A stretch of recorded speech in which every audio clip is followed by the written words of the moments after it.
Picture this. You're walking through one of the world's most prestigious locations feeling like you own the place.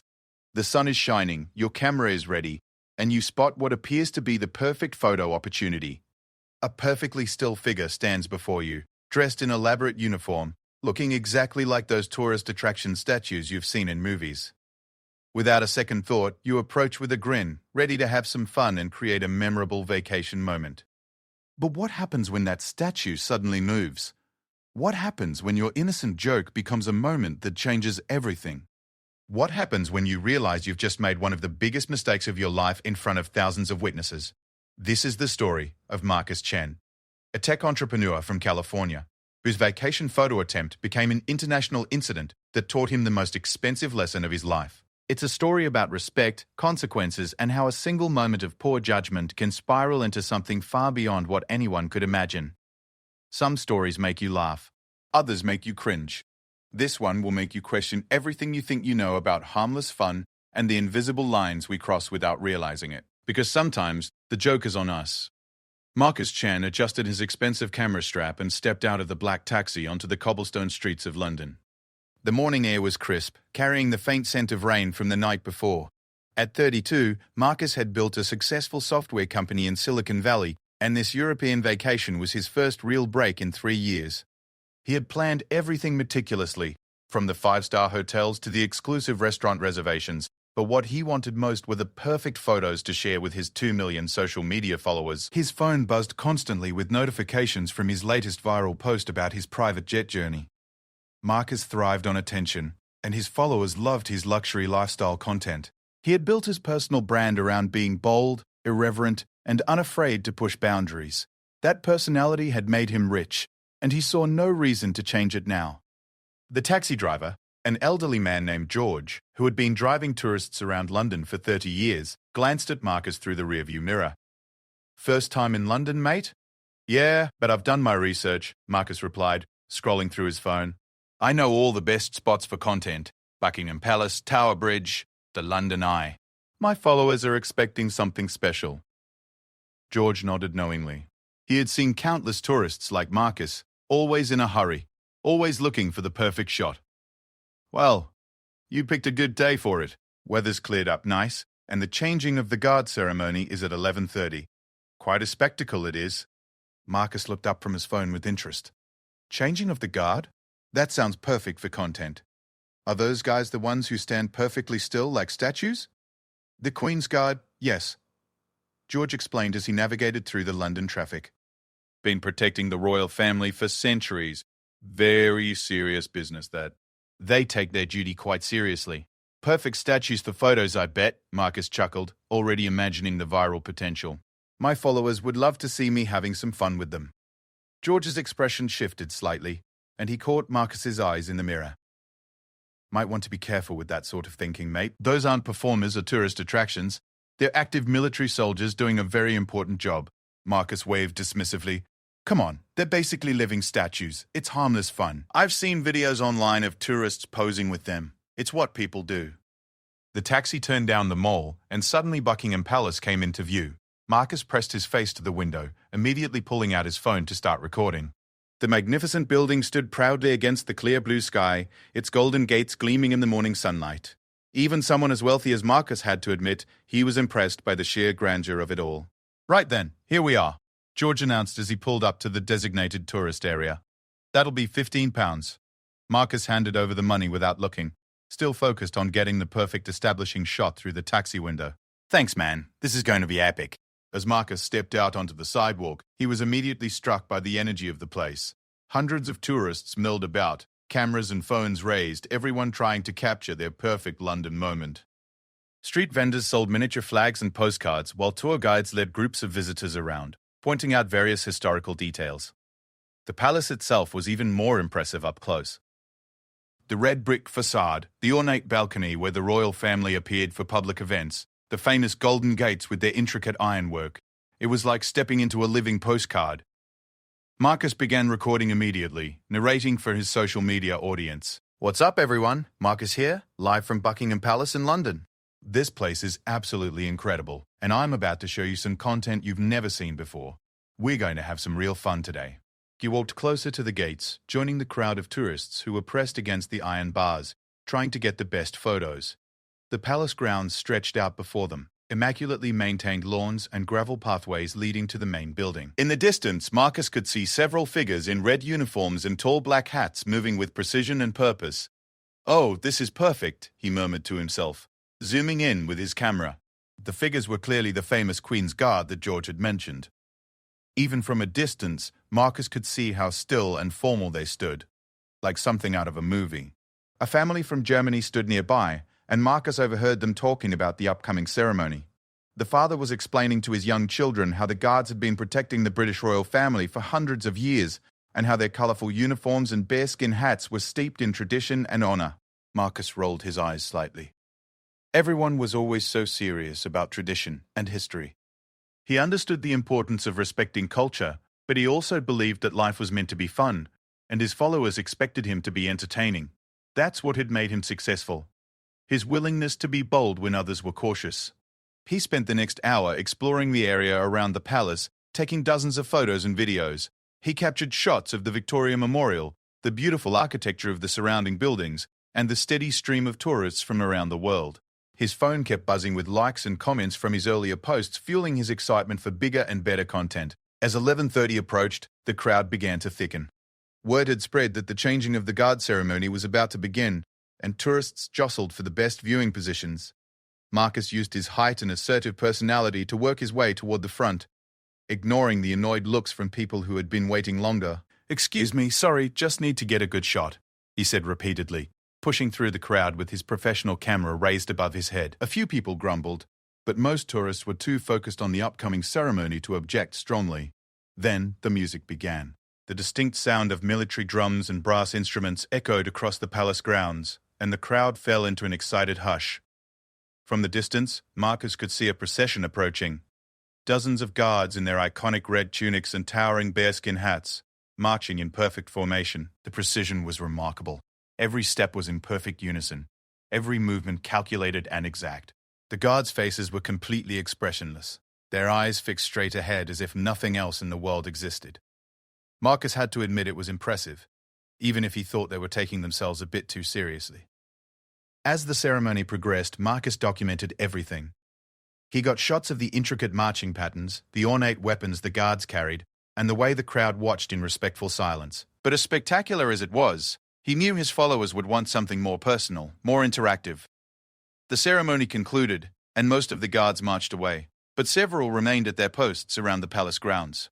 These sentries stood completely motionless, their tall hats and red uniforms making them look like something from a fairy tale. This was Marcus's moment. He approached one of the guards who was positioned near a side gate, away from the densest part of the crowd. The guard stood at attention, his rifle held at a precise angle, his gaze fixed on some distant point. Up close, Marcus could see how young the man was, probably early 20s, with a serious expression that suggested he took his role very seriously. Marcus began recording, speaking in a loud whisper to his camera. "Okay, everyone, check this out.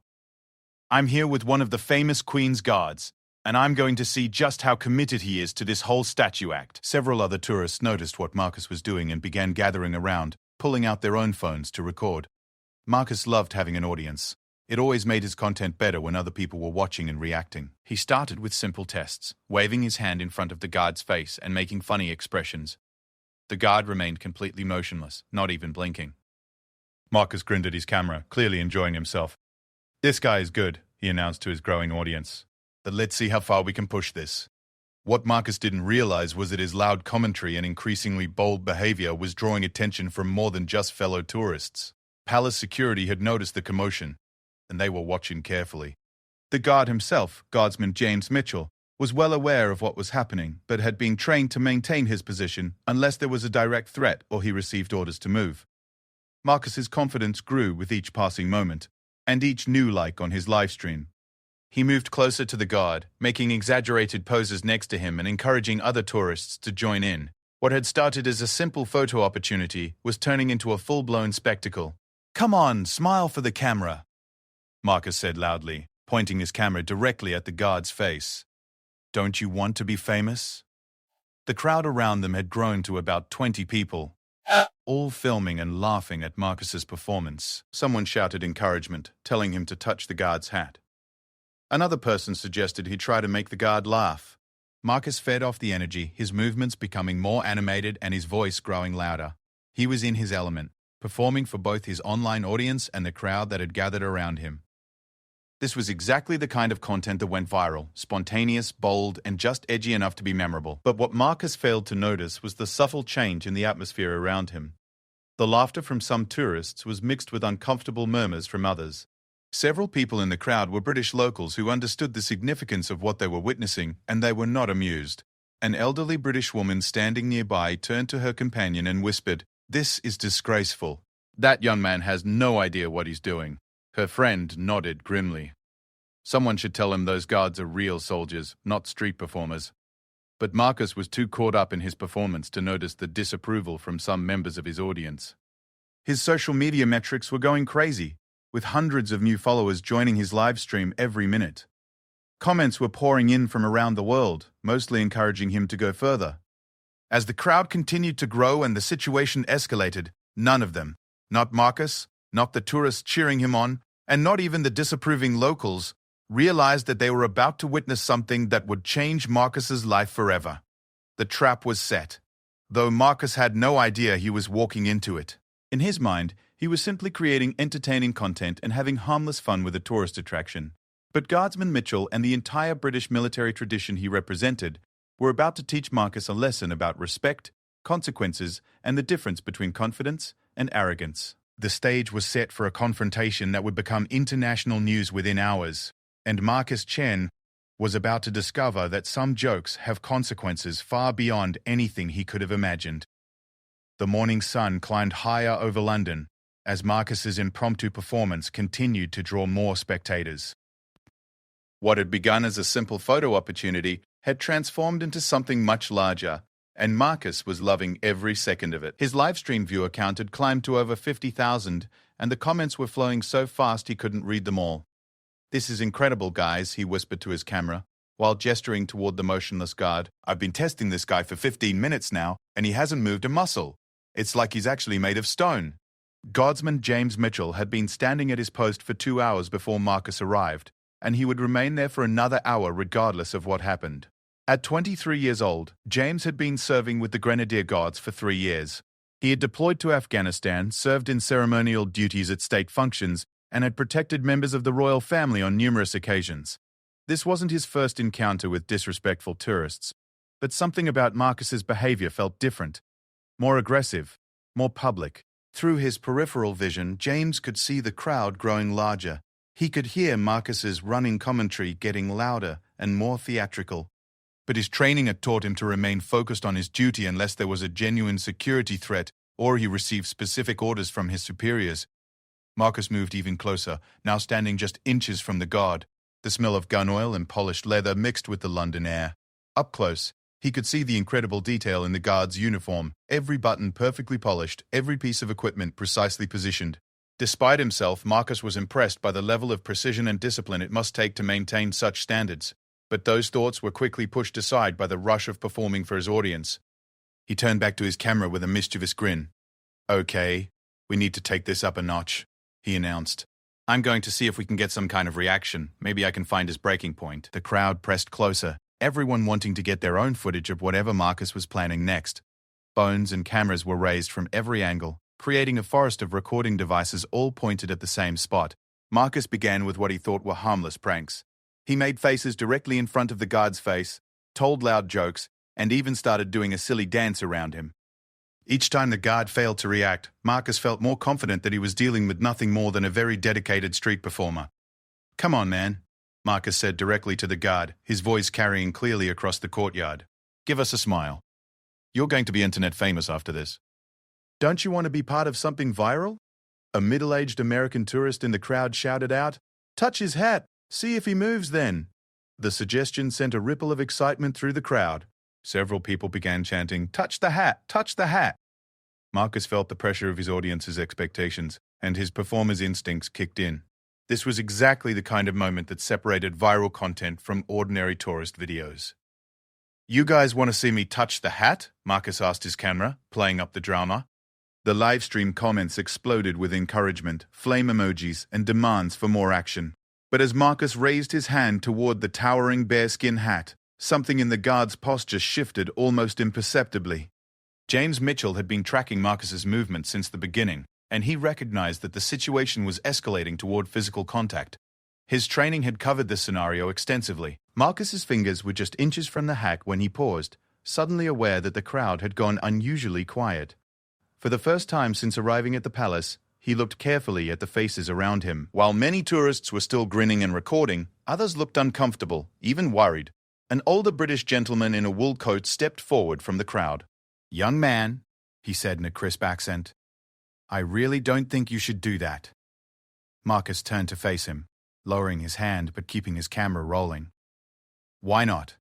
It's just harmless fun. These guys are paid to be living statues, right?" The gentleman's expression grew more serious.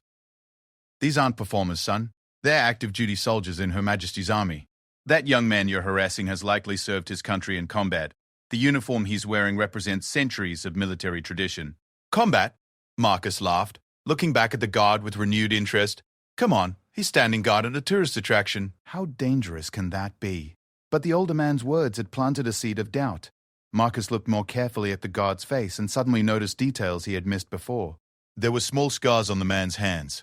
His eyes, while fixed straight ahead, had the alert, watchful quality of someone who had seen real danger. The rifle he carried wasn't a prop. It was a genuine military weapon, maintained with obvious care and expertise. "These guards rotate between ceremonial duties and active combat roles," the British gentleman continued. "That young soldier might have been in Afghanistan or Iraq just months ago. They're not here for your entertainment." Marcus felt a flicker of uncertainty, but his audience was watching, and backing down now would look weak. Besides, he told himself, if this was really so serious, someone official would have stopped him by now. Palace security must be watching.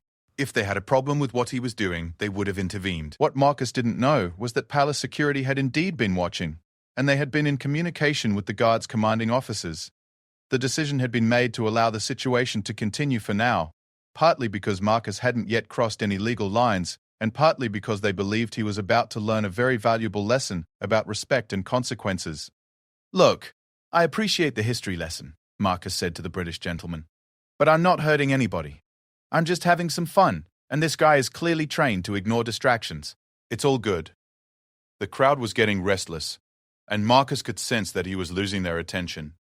His viewer count was starting to plateau, and some people were beginning to drift away. He needed to do something decisive to maintain momentum. "All right, everyone," he announced loudly. "Let's see what happens when I actually touch the hat." This time, instead of hesitating, Marcus reached up quickly and placed his hand directly on the guard's bearskin hat. The moment his fingers made contact with the ceremonial headpiece, several things happened at once. First, a collective gasp rose from the crowd. Even tourists who had been encouraging Marcus suddenly realized they were witnessing something that felt very wrong. The British locals in the crowd looked genuinely shocked and angry. Second, Marcus felt the immediate difference between the hat and what he had expected. It wasn't a costume piece or prop, it was heavy, made of real fur, and had the weight of genuine military equipment. This was clearly not some tourist attraction accessory. Third, and most importantly, Guardsman James Mitchell moved for the first time since Marcus had arrived. The movement was slight but unmistakable. James shifted his weight almost imperceptibly and turned his head just a fraction of an inch to look directly at Marcus. For the first time their eyes met, and Marcus felt a chill run down his spine. James Mitchell's eyes were cold, professional, and completely devoid of the amusement Marcus had expected to find. These were the eyes of a soldier who had been in real combat, who took his duty seriously, and who was not enjoying being treated like a tourist attraction. "Sir," James said in a low, clear voice that carried easily across the suddenly silent crowd, "remove your hand from my uniform immediately." The words were spoken calmly, but there was an unmistakable authority behind them that made Marcus's stomach drop. This wasn't a street performer breaking character. This was a real soldier addressing a genuine problem. Marcus jerked his hand back as if he had touched something hot. The spell of his performance was broken, and suddenly he was acutely aware of how many people were watching, how many cameras were recording, and how badly he had misread the situation. I was just," Marcus stammered, his usual confidence completely gone. "Step back, sir," James continued. his voice still calm but carrying an edge that suggested he was prepared to escalate the situation if necessary. "You are interfering with a military sentry in the performance of his duties." The crowd began to murmur, and Marcus could hear fragments of conversation in multiple languages. Some people were explaining to others what had just happened, while others were expressing shock or disapproval at Marcus's behavior. Marcus's phone was still streaming live, and he became suddenly aware that tens of thousands of people around the world had just witnessed him being firmly corrected by the guard. His carefully crafted image as a confident, successful entrepreneur was crumbling in real time. "Look, I didn't mean any disrespect," Marcus said, trying to regain some control of the situation. "I thought this was... I was told that tourists controlled too, so..." "Sir," James interrupted, "I am going to ask you one more time to step back and cease this behavior. You are creating a disturbance and interfering with official duties." The authority in the guard's voice was undeniable. This wasn't a request or a suggestion. It was a clear military command. Marcus found himself automatically taking several steps backward, his body responding to the tone even before his mind fully processed what was happening. For the first time since arriving in London, Marcus felt completely out of his depth. The confident, boundary-pushing persona that had made him successful suddenly felt childish and inappropriate. He was no longer performing for his audience. He was a tourist who had badly overstepped and was now facing the consequences. The crowd around them was changing too. What had been a mix of amusement and encouragement was now shifting toward disapproval and second-hand embarrassment. People were looking at Marcus differently, and he could see some tourists shaking their heads in disgust. "Maybe we should go," suggested a young woman who had been filming along with everyone else. "This feels really wrong now." Others began to agree, and slowly, people started to drift away from the scene. Marcus's audience was dissolving, leaving him standing alone in front of a very serious military guard, holding a camera that was broadcasting his humiliation to thousands of viewers around the world. But the situation was far from over. While Marcus had stopped his direct harassment of the guard, the damage was done. His behavior had been witnessed by dozens of people, recorded from multiple angles, and broadcast live to a global audience. Palace security had documented everything, and the guard's commanding officers were now fully aware of what had transpired. Marcus didn't know it yet, but his harmless fun was about to trigger a series of consequences that would extend far beyond a simple embarrassing moment. The hidden trap he had walked into was much larger and more serious than he could have imagined, and the real punishment was just beginning. Marcus stood frozen for several long seconds, his camera still rolling as he processed what had just happened. The guard had returned to his motionless position, but the damage was done. The atmosphere around the palace had completely changed, and Marcus could feel the weight of dozens of disapproving stares. He ended his live stream abruptly, his hands shaking slightly as he fumbled with his phone. What had started as what he thought would be his most entertaining content ever had turned into a public humiliation that thousands of people had witnessed in real time. "Excuse me, sir." Marcus turned to find two men in dark suits approaching him. They moved with the calm, measured pace of people accustomed to dealing with difficult situations, and their official badges identified them as palace security. "Could we have a word with you, please?" the taller of the two men asked. His tone was polite but firm, leaving no doubt that this wasn't really a request. Marcus's mouth went dry. "Is there a problem, officers?" "Let's step over here where we can talk privately," the second man suggested, gesturing toward a less crowded area near the palace gates. As they walked, Marcus's mind raced. He told himself that this couldn't be too serious. After all, he hadn't broken any laws, had he? He had just been taking photos and having some fun like any other tourist. Thousands of people visited the palace every day and took pictures with the guards. How was what he did any different? But deep down, he knew it was different. The way the guard had looked at him, the way the crowd had reacted, the way these security officers were treating the situation. Everything told him that he had crossed a line he didn't even know existed. "Mr. Chen, is it?" the first security officer said, consulting a small notebook. "We've been monitoring your activities here this morning, and we need to discuss some concerns."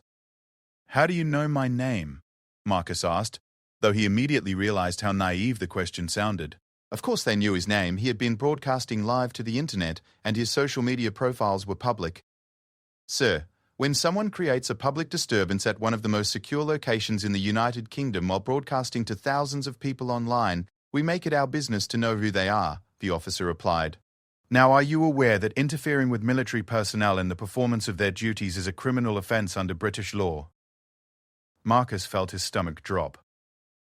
Criminal offense. I was just taking pictures. I didn't hurt anybody. You physically touched a member of Her Majesty's Guard while he was on duty, the second officer explained. You also created a crowd disturbance and ignored multiple warnings from bystanders about the inappropriateness of your behavior. But I didn't know, Marcus protested. I thought they were like performers or something. Tourist attractions. Nobody told me they were real soldiers. The officers exchanged a glance that Marcus didn't like. Sir, are you claiming that you believed the Queen's Guard were actors or street performers? When put that way, Marcus realized how ridiculous his excuse sounded. Even a basic Google search about Buckingham Palace would have made it clear that the guards were real military personnel. His ignorance was willful, born of his assumption that anything at a tourist destination must exist for his entertainment. Look, I made a mistake, Marcus said, trying to adopt a more humble tone. I'm sorry if I caused any problems. It won't happen again. I'm afraid it's not quite that simple, Mr. Barton. Chen, the first officer said. Your behavior was recorded from multiple angles and broadcast live to a significant international audience. This incident has already been reported to our superiors and there will likely be formal consequences. As if on cue, Marcus's phone began buzzing incessantly. Notifications were pouring in from social media, news outlets, and personal contacts. His viral moment was happening, but not at all the way he had intended. He glanced at his phone screen and felt sick. The top notification was from a British tabloid newspaper with the headline, American Tourist Attacks Royal Guard at Buckingham Palace. Below that were dozens of angry comments from people who had watched his live stream, calling him disrespectful, ignorant, and worse. This is getting out of hand, Marcus muttered, scrolling through the increasingly hostile responses. It's being blown way out of proportion. Is it? The second officer asked. You physically assaulted a British soldier while he was protecting one of our most important national symbols, and you did it for entertainment while broadcasting to an international audience. How exactly is the response disproportionate? Assaulted? Marcus looked up sharply. I touched his hat. I didn't assault anybody.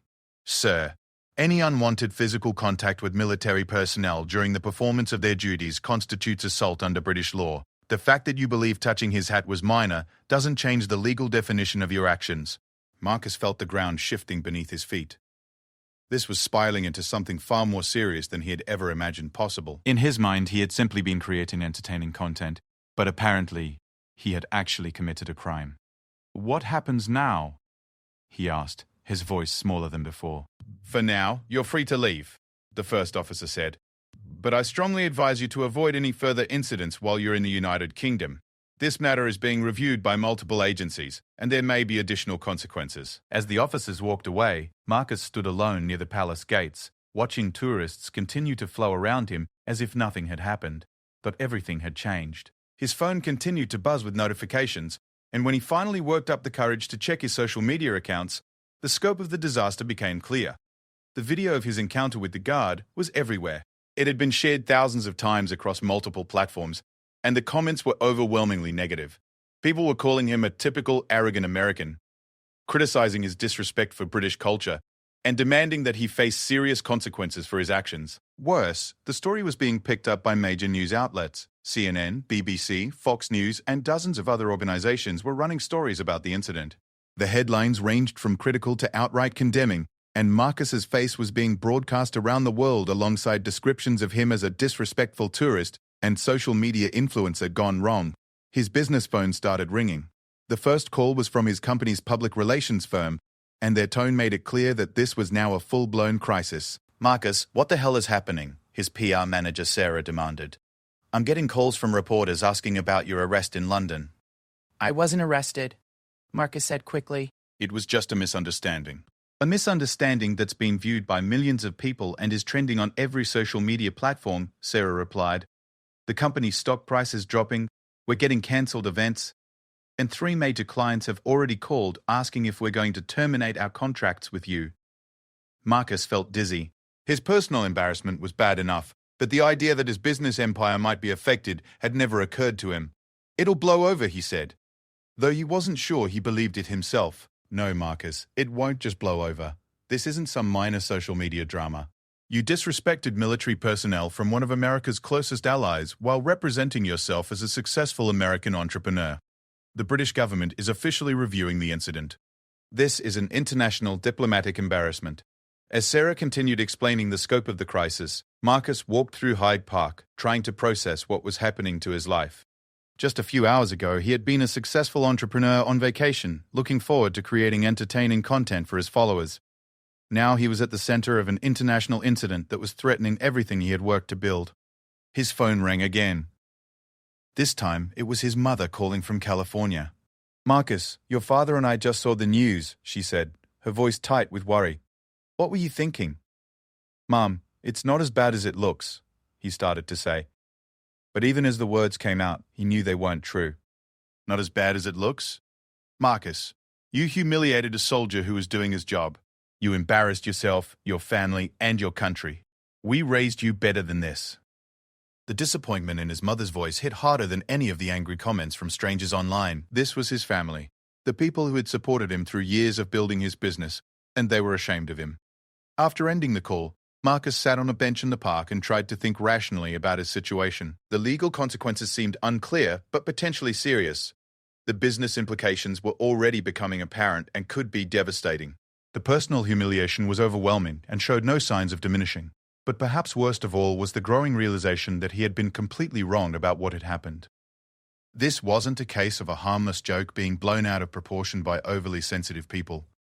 He had genuinely disrespected someone who deserved his respect, and he had done it in the most public way possible. Guardsman James Mitchell had been doing his job, a job that involved real sacrifice and real danger, and Marcus had treated him like a prop in a social media performance. The more Marcus thought about it, the more he understood why people were so angry. As the afternoon wore on, the story continued to grow. British politicians began weighing in, with some calling for Marcus to be banned from the country. American veterans organizations issued statements condemning his behavior. The video was being analyzed frame by news programs, with military experts explaining exactly why his actions were so inappropriate. Marcus realized that he was trapped in a situation entirely of his own making. Every impulse that had made him successful, his boldness, his willingness to push boundaries, his instinct for attention-grabbing behavior, had led him directly into this disaster. The hidden trap wasn't something that had been set for him by others. It was a trap he had built himself, step by step, through years of believing that his success gave him the right to treat the world as his personal entertainment venue. And now he was about to discover that some traps, once sprung, are impossible to escape. By evening, Marcus had retreated to his 5-star hotel room in Mayfair, but the walls of luxury couldn't protect him from what was happening outside.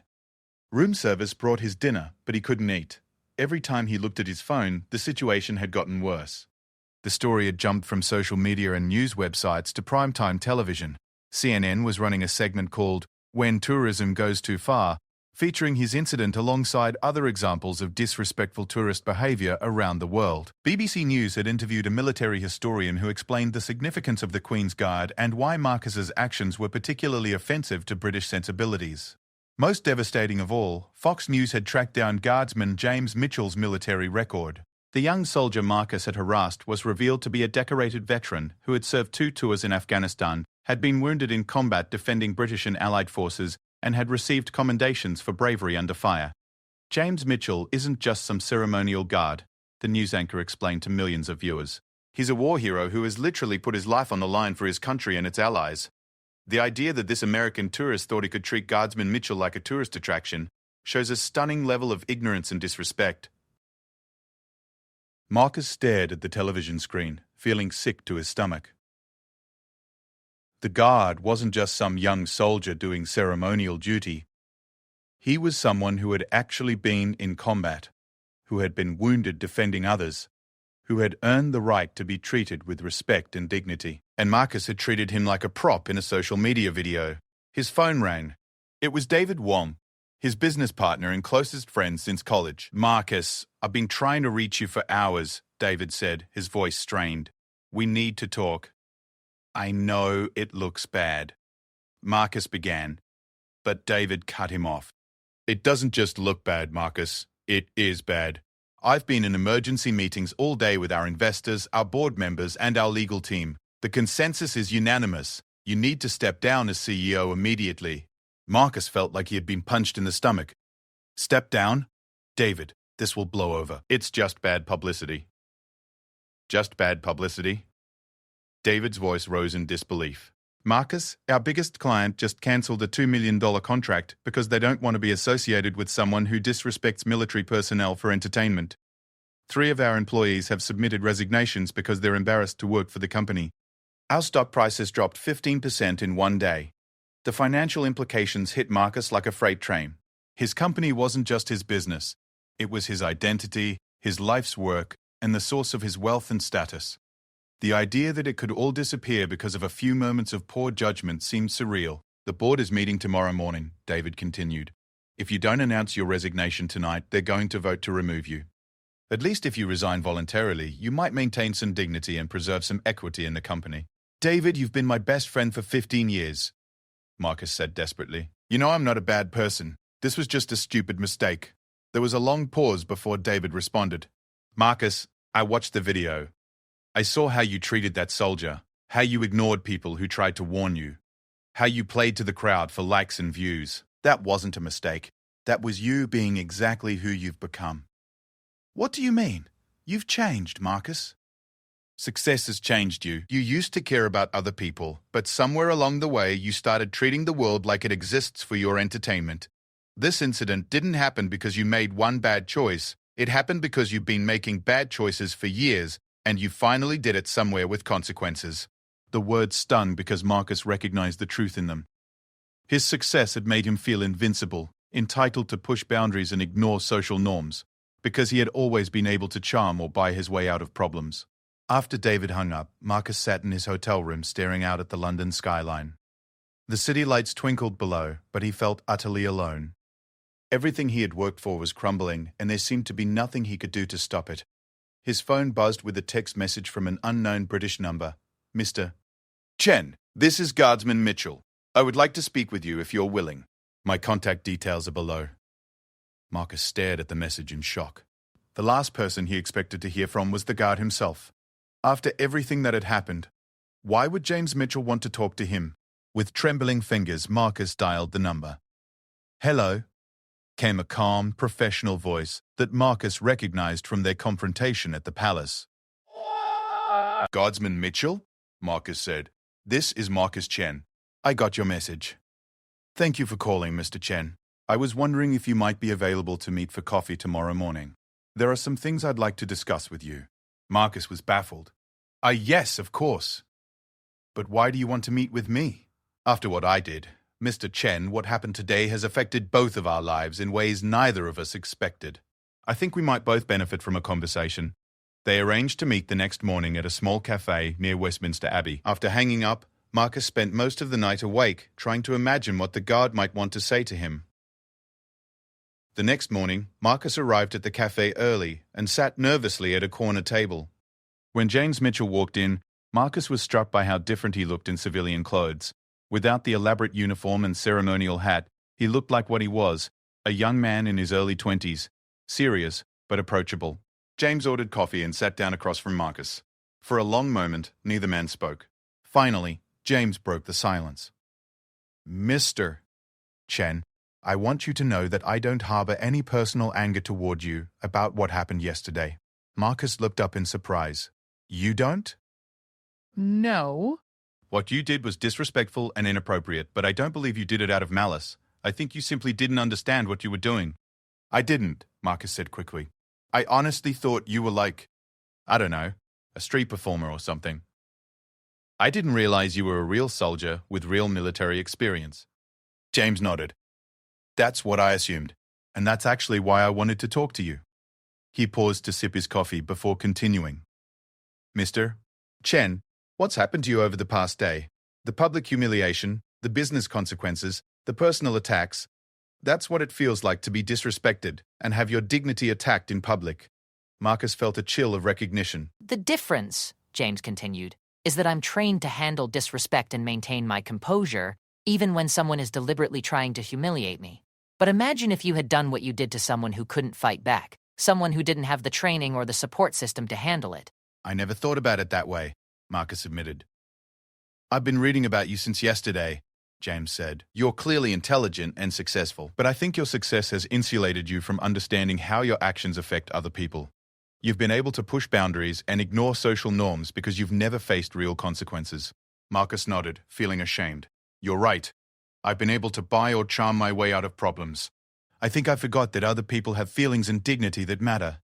What happened yesterday wasn't really about me, James continued. I'm fine.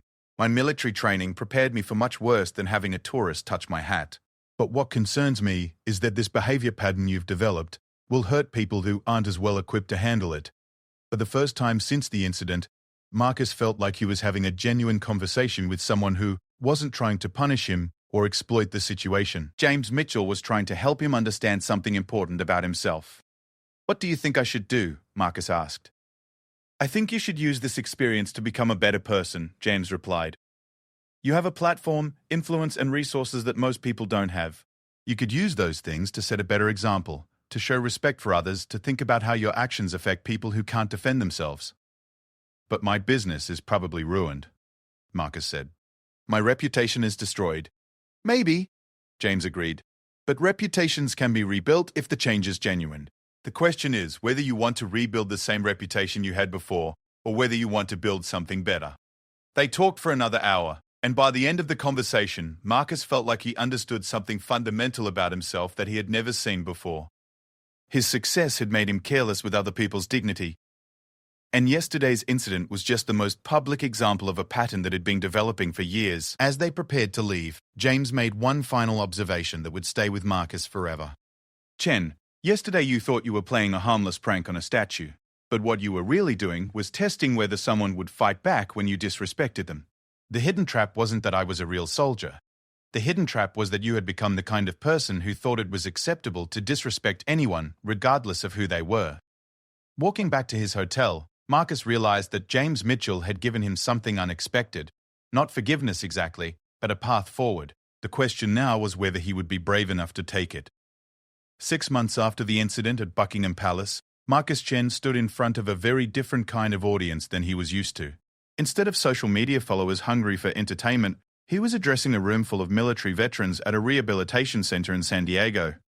The past half year had been the most challenging period of his life, but also the most transformative. True to David's warning, the board of directors had voted to remove Marcus as CEO of his company. The business had eventually stabilized under new leadership, but Marcus's equity stake had been significantly reduced as part of the restructuring. The financial losses were substantial but not devastating. What had been much harder to bear was the complete collapse of his social media presence and personal brand. His follower count had plummeted as sponsors abandoned him and former fans turned away in disgust. The Marcus Chen who had built his identity around viral content and luxury lifestyle posts had effectively ceased to exist. But something else had emerged in its place. I want to tell you about the day I learned the difference between confidence and arrogance, Marcus began, addressing the group of wounded veterans, and how a young British soldier taught me the most important lesson of my life by simply doing his job. He had been giving this talk for 3 months now, visiting veterans' hospitals, military support groups, and rehabilitation centers across the country.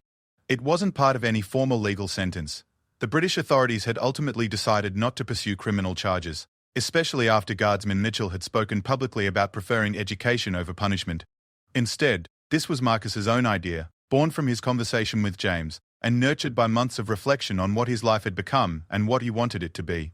I thought I understood respect, Marcus continued, but I had confused respect with deference.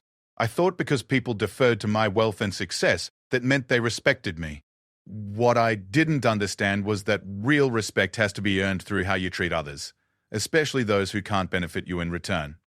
The veterans in the room listened with the kind of focused attention that Marcus had rarely received during his social media career.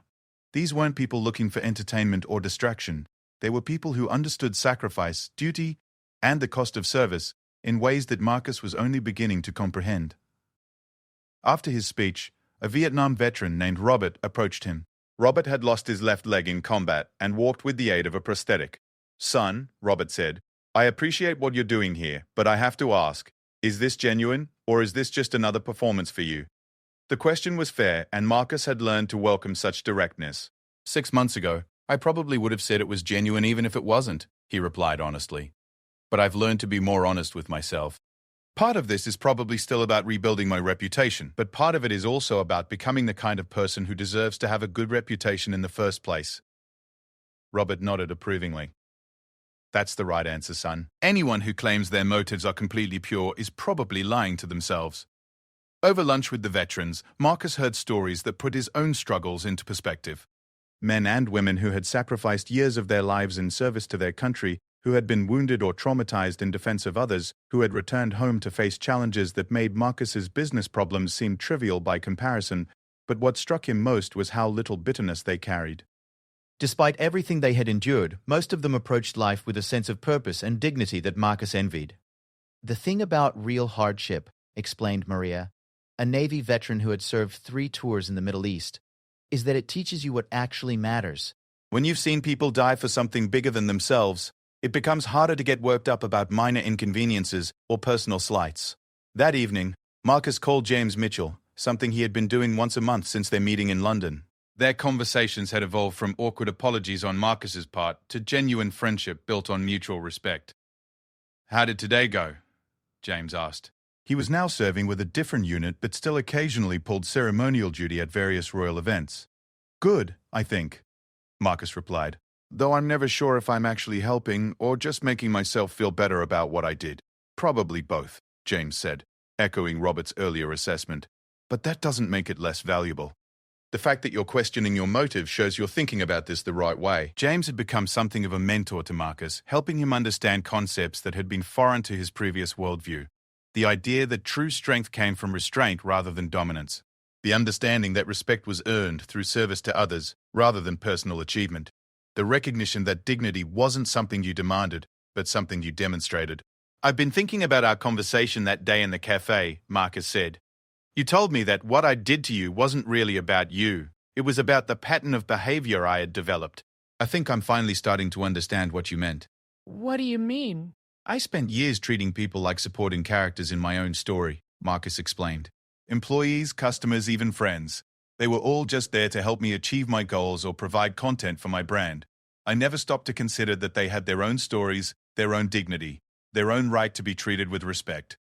It was a realization that had come gradually, through months of difficult conversations with people he had hurt or disappointed. Former employees who had felt exploited by his management style.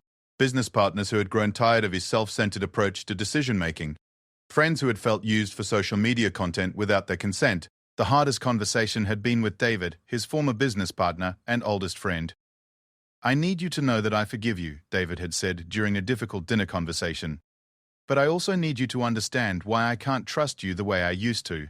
"What do you mean?" Marcus had asked. "For years, I watched you become someone different. Someone who saw every situation as an opportunity for self-promotion, who treated every relationship as a transaction. What happened in London wasn't a momentary lapse of judgment. It was the logical endpoint of years of putting yourself first in every situation." That conversation had hurt more than all the public criticism combined, because it came from someone who knew him well enough to see past the surface explanations to the deeper character issues underneath. But it had also motivated Marcus to continue the difficult work of examining his own behavior and trying to become better. His new life was dramatically different from his old one. Instead of luxury hotels and first-class flights, he lived modestly and traveled simply. Instead of courting social media attention, he kept a low profile and focused on direct, personal service. Instead of building a personal brand around success and confidence, he was learning to find meaning in humility and genuine contribution. The financial adjustment had been significant but manageable. The social adjustment had been much harder. Marcus had realized how much of his identity had been built around external validation, likes, shares, comments, media attention. Without that constant feedback loop, he had been forced to develop a sense of self-worth based on different criteria. "I think the hardest part," he told James during one of their calls, "has been learning to be nobody special." What do you mean? I mean, learning to find satisfaction in doing good work without getting credit for it. Learning to help people without expecting recognition.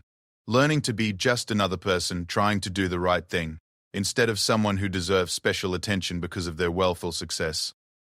It was a lesson that the veterans he spoke to understood intuitively. Most of them had performed acts of heroism or service that would never be publicly recognized, but they found meaning in the knowledge that they had done their duty regardless of whether anyone noticed. As the one-year anniversary of the incident approached, Marcus was contacted by a documentary filmmaker who wanted to tell the story of his transformation. The offer was tempting, It would provide positive publicity and help rehabilitate his image in a way that might benefit his career. But after a week of consideration, he declined. Why? Asked Sarah, his former PR manager, who had stayed in touch despite their professional relationship ending. Because accepting would prove that I haven't really changed, Marcus explained. It would mean I'm still thinking about my personal brand and public image, instead of just focusing on doing good work. The decision felt right in a way that his old publicity-seeking behavior never had. There was something deeply satisfying about doing good work without needing the world to know about it. On the anniversary of the incident, Marcus received an unexpected package in the mail. Inside was a small bronze medallion and a note from Guardsman James Mitchell. Marcus, the note read, "This medallion is given to soldiers who demonstrate exceptional service in difficult circumstances. I wanted you to have it because I believe you've learned to serve others in a way that many people never do. The hidden trap you fell into taught you something valuable about respect and humility. I hope you'll continue to use that lesson to help others avoid the same mistake. Your friend, James." Marcus held the medallion and thought about how much had changed since that morning at Buckingham Palace. He had lost his company, his social media empire, and his old identity as a successful entrepreneur. But he had gained something more valuable, a sense of purpose that didn't depend on external validation, relationships built on genuine respect rather than transactional benefit, and the knowledge that he could face adversity with dignity. The hidden trap had indeed taught him exactly what James had said it would. It had shown him the kind of person he had become and given him the opportunity to become someone better. As he prepared for another speech at a veterans center the next day, Marcus reflected on the strange journey that had brought him to this point. A moment of arrogance and disrespect had led to public humiliation, which had led to genuine self-reflection, which had led to a completely different understanding of what it meant to live a meaningful life. He still thought about that moment sometimes, the instant when Guardsman Mitchell had looked him in the eye and spoken with quiet authority. It had been the moment when Marcus's carefully constructed world of entitlement and self-importance had begun to crumble. But it had also been the moment when his real education had begun. The trap had been hidden not in the situation itself, but in Marcus's own character. Years of success had convinced him that he was entitled to treat others as props in his own story. The guard's response hadn't been a trap. It had been a revelation, showing Marcus exactly who he had become and offering him the chance to become someone better. And for that lesson, as painful as it had been to learn, Marcus Chen would be grateful for the rest of his life.